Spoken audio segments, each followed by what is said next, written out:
So welcome, everyone. It's a lovely day to be here. And so Arts on the Credit is a nonprofit organization showcasing, promoting, and mentoring local artists with annual high-end juried shows.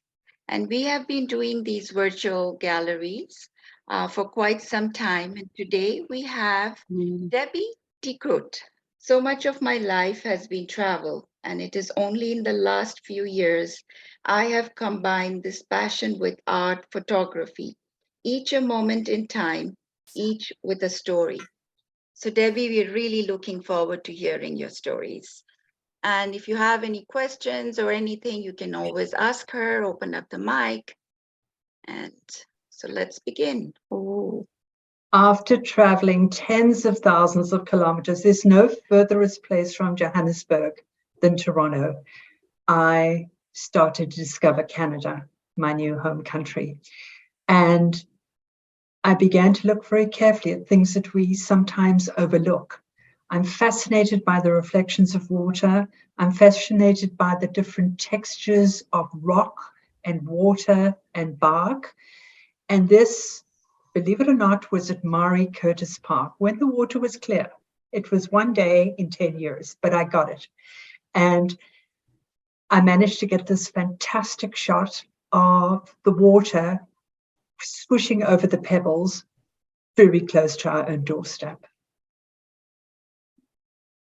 it's gorgeous. Now, with all of these, I've deliberately not put a price on it or a size because, of course, because it's photography, it can be any size you want, or it can be any format you want. Mm-hmm. So on to the next one.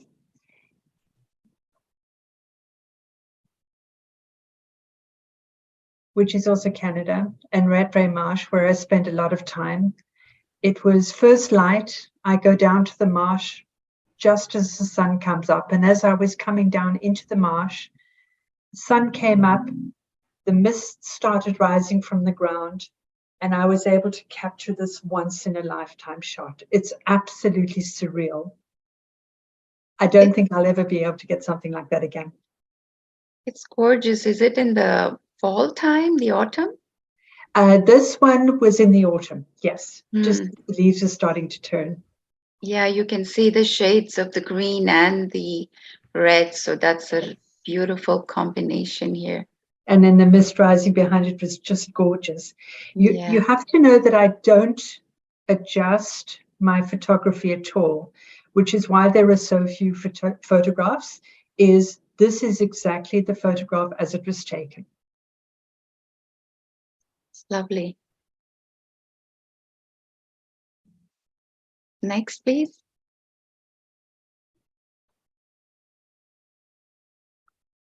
This is Port Rowan, which you can't imagine to be beautiful until you look at the juxtaposition of colors against that rotting ferry and dock leading out into the distance.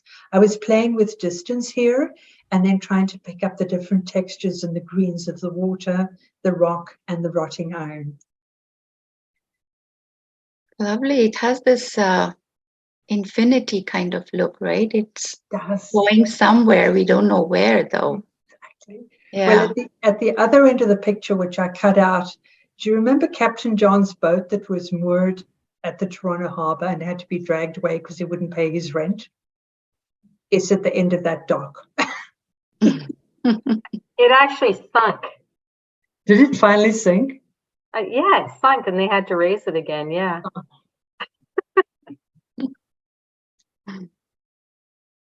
Lovely. Next please.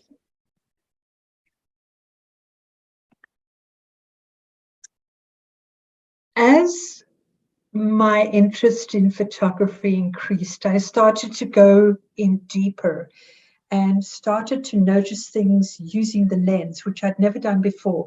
And that's the one thing that photography's done for me, is when you look through the lens, it brings everything into focus and you can focus on some of the most minute details. Now, this was a tree in a park. Look at the colors, look at the different textures, and look at the movement of the bark on this tree.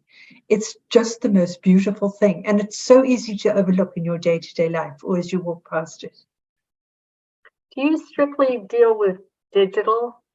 Yes. Like you've never processed your own film or done any of that? No, I would like to one day. It would be a very interesting process. So is this also in Canada? Yes. Mm-hmm. This is up at that huge park at Burmthorpe and Mississauga Road, whose name constantly escapes me.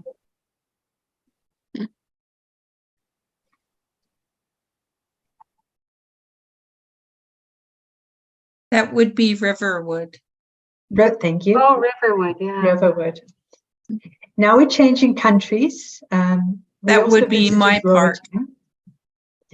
Your park. I swear to you, I did not style this photograph. This was exactly how it looked when I took it. It looks like a little frog nestled in the tree. I was out for a walk and I looked down, and nestled was this leaf in this extraordinary tree trunk. Again, the textures and the colors were just extraordinary because of the light. The reflection is just amazing. Isn't it? How well it stands out. So lovely. Debbie, are we looking into the side of the tree trunk? We're looking down into a hollow tree. Oh, okay, we're looking down. Okay, so Yes. you've given us the perspective then. Yes. Yeah. Again, Roatan. This was a rock formation that had been gradually eaten away by the sea over the centuries, with this Garden of Eden on top of it. What I like about this is the shapes and the different colors, and again, the textures of the water and the rock and the greenery. Roatan is an extraordinary place to visit. It's very untouristy, if such a word. Not a lot of people go there. If it didn't have the palm trees on there, you would think you were in northern Ontario. Yes. There's parts, on Georgian Bay that look just like that. On the Canadian Shield, yeah.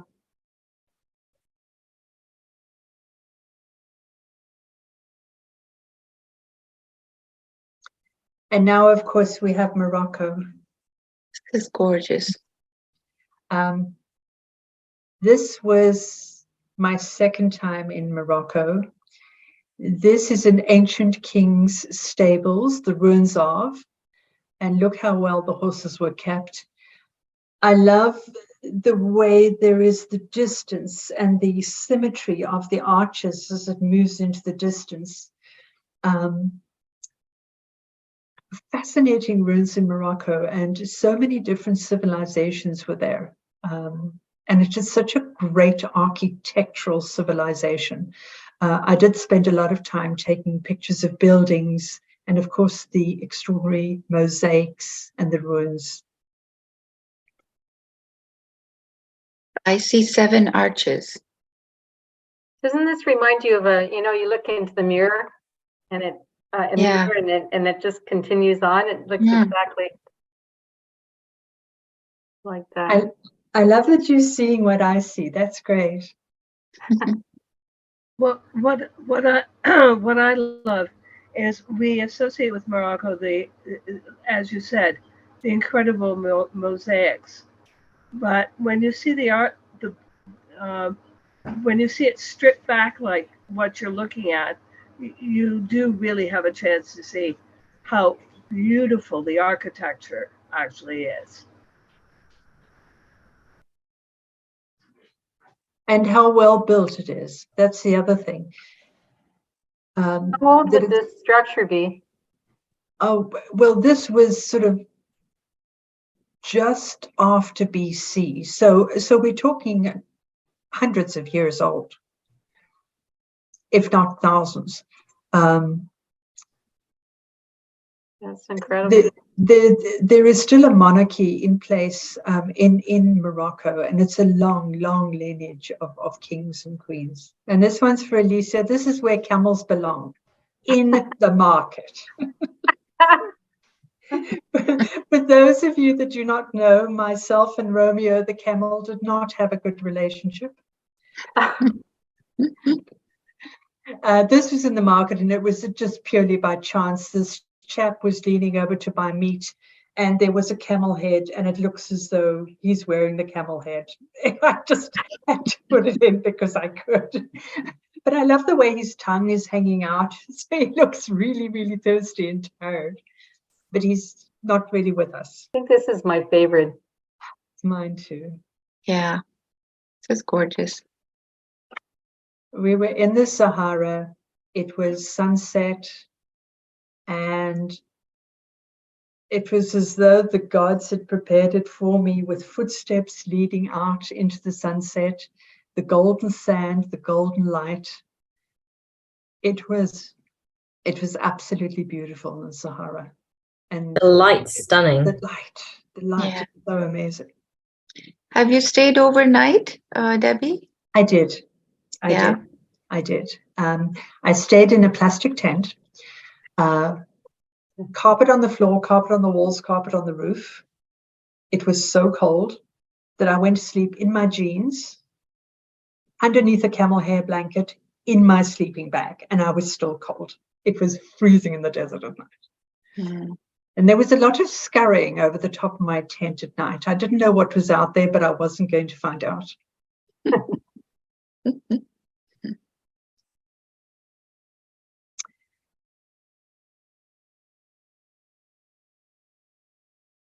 And then, still in the desert, we came across this village.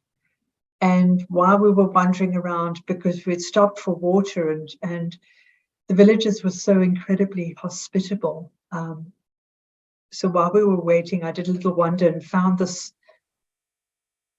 wall and these two doors. I can't imagine how old they are, but they just look so perfect.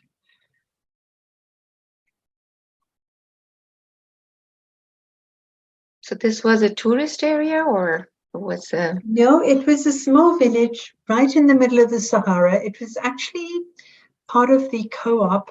They employed only widows and divorced women there. Oh, okay. And it was run by a very ferocious 90-year-old woman. And as part of my wandering, I went into a room, and there they were selling carpets, and I made the mistake of finding the carpet I wanted. And of course, I showed my interest, and immediately we went into nearly half a day of negotiations over the price of that carpet. They started at $6,000 US. But it was a very beautiful carpet, and I'm sure it was worth every minute of that. But there was no way I was going to pay $6,000 US for a carpet in the middle of the desert. I could wait until I get to Marrakesh, and I'm sure I could negotiate something down. Finally, after me leaving multiple times, me shaking my head, the guide taking my arm and walking me to the Jeep, coming back, sobbing, then bringing out the 90-year-old grandmother to cry because of the price, we got down to 2,500 Canadian, including freight. Mm-hmm. And the carpet is in my living room. Oh, great. It came by Canada Post. Now, these are ruins, Roman ruins in Morocco. As Must have been during one of those wars or something. There were so many wars, right? Yes, there were so many wars. And you know, the Moroccans at one stage invaded most of southern Europe and conquered most of Spain and Portugal and part of Italy under the Berber regime. And I guess the Romans decided to fight back. So these Roman ruins, as we approached them, the most ferocious storm started rolling in over the hills, and I was able to capture the storm through these arches. That is cool. I know, isn't it? In the middle of the Sahara Desert, in this mud village, there's this beautiful gramophone. But just those spots of light on it is just kind of really gorgeous. And it was it's sage green as well, which really stands out against all the sort of sand and the dust. And there it was, just sitting there. It's all oxidized brass, right? It probably is. Yeah. Yeah. Yeah. It's really pretty. But I just like those blobs of light. It looks like, little pixies or something, it's very surreal. It's because they had like a reed ceiling over the hut. Okay. Because there was no rain. There is no rain. So it was just like a reed ceiling. And that's what you're seeing the sunlight come through onto it. Really cool. Looks like a big flower there. Yes. Yeah. Like a petunia. Lovely. Now, this is amazing. This is in the High Atlas in Morocco. And as you know, Morocco is water starved. So they've built these dams and they've flooded these valleys. It was very hot. It was probably about 40 degrees Celsius. And there was a kind of haze in the air. And from where we were standing overlooking the dam, it looked as though the land was just floating in air because the water is so still and so dead that it looks like the land is ships floating on the sea. It's the most amazing sight to look down on this. It looked like starships. Yeah, yes. And you'll notice that even though there's water all the way around the land, there's not a lot of vegetation. It's still desert, which is amazing. So where were you sitting, or where were you in? I was up on one of the mountains overlooking the dam. Yeah. Okay. That was when I still believed one had to go to the top of a mountain, not go around it.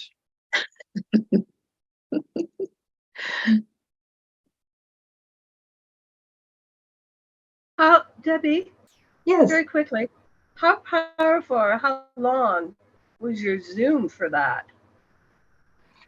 I'm going to make you all laugh. This is my camera. Oh, you added nothing? Wow. I have nothing. This is the extent of my little. Oh, I would have thought you had Great. had for that shot. No. Whoa. What kind of camera is that? It's I even have to look. Canon. Oh, it is a Canon. Yeah. It's a Canon. I've Boy, had they've it come for years. And They've come a long way. It's come a long way. It fits in my pocket. I can travel with it, and if it gets stolen, it's not the end of the world. I'm impressed, Debbie. Well, Wow. at the exhibition that I did at Bow Arts, where they did a black and white show, everyone was showing off their lenses. You know how men and their cars and men and their lenses, don't let me go there. And they were all showing off these huge lenses. And they all came over to my art and they said, "What lens did you use?" And I couldn't resist. I just kind of went.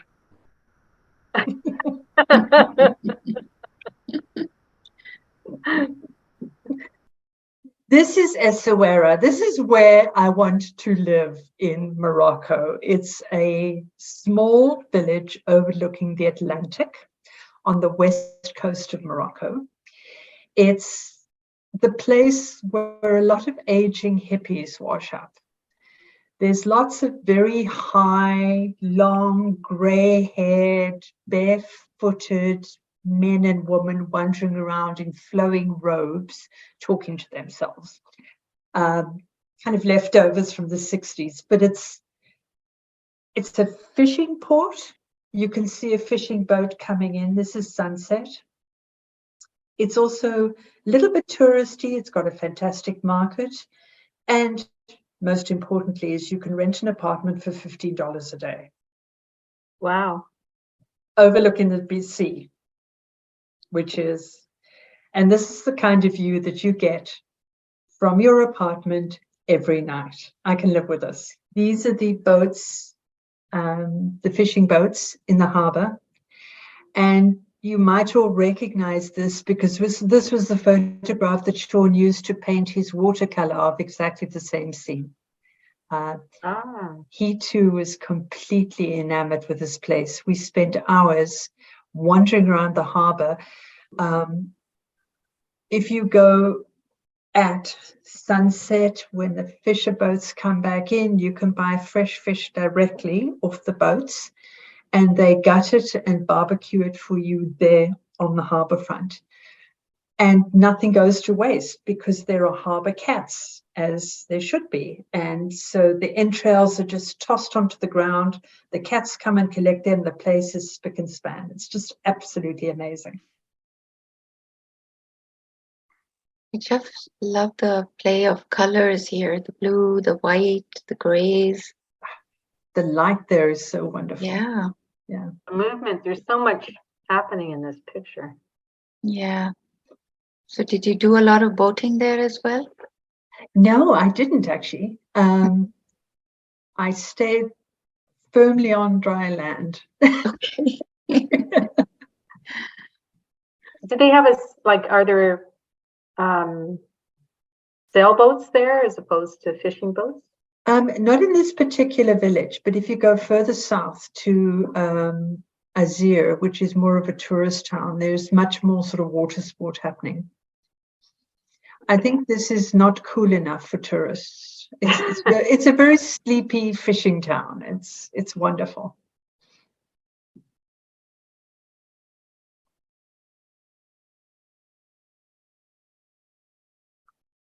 And this I took because the nets were just so beautiful. I know they're practical, and I know they probably look at them every day and not notice them, but the colors were so gorgeous, and all those buoys looked like eggs scattered in amongst the nets. Yeah, and the one in the front is really standing out so well. Yes, I got Debby's permission to take this photograph. This was in an argon factory where women are employed to grind the argon nuts to make the oil for your hair and face. And they as well employed widowed and divorced women. And Eva had quite a tale, quite a story to tell. She did not tell me because we could not speak the same language together, but she had someone with her who could speak a little bit of French and English. And from that, I gathered that she had survived so much. And I asked to take her photograph because she was so beautiful. Despite all that she had gone through, she still had this light in her face when she looked up. So I took her photograph and managed to capture her spirit.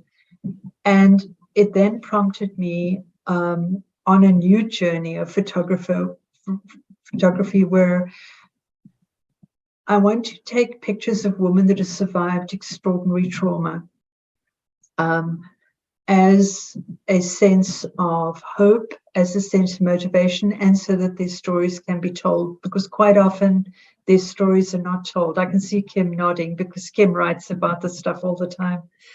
And this started off with Eva. That's amazing. You now have your series ready. What you want to do? I do. And the next photograph will be the second in the series. Again, I do have a permission. I always ask permission before I photograph, but this is the most reflective, thoughtful photograph of a really beautiful woman and a very sad woman. I heard her story. She was alone in Morocco. She was traveling to forget, and this is her portrait. Thank you. You got to continue doing these shows, Debbie. I mean, you're an artist in your own right. I know you were sort of under the shadow of Sean, but I mean, your photographs are beautiful. Thank you, Sue. Thank you, Sue. Yeah, it does feel weird to come out, and I guess this is my coming out. Yeah. No, this is really, really, I think this is what you're meant to do. We love it all, Debs. It looks so beautiful. Well done. Thank you. I love that you see what I see. Thank you. Debbie, thank you so much for sharing. Oh my gosh. Oh. I love that you have these two themes. You have this theme of the infinite I saw the infinite in so many photos, and then very Yes. close on a woman's face. Yes. It's a lovely, lovely, like, thing together. It doesn't feel like attention. It feels like how it should be. It does feel natural and organic, doesn't it? It's like a natural movement into a different, because the others never had human beings in them. And I almost was avoiding doing any human shots until Ava just turned up, and I thought, oh, well, here we go. New direction. That's right. Gorgeous. Yeah, she's gorgeous. Thank you so much, all of you.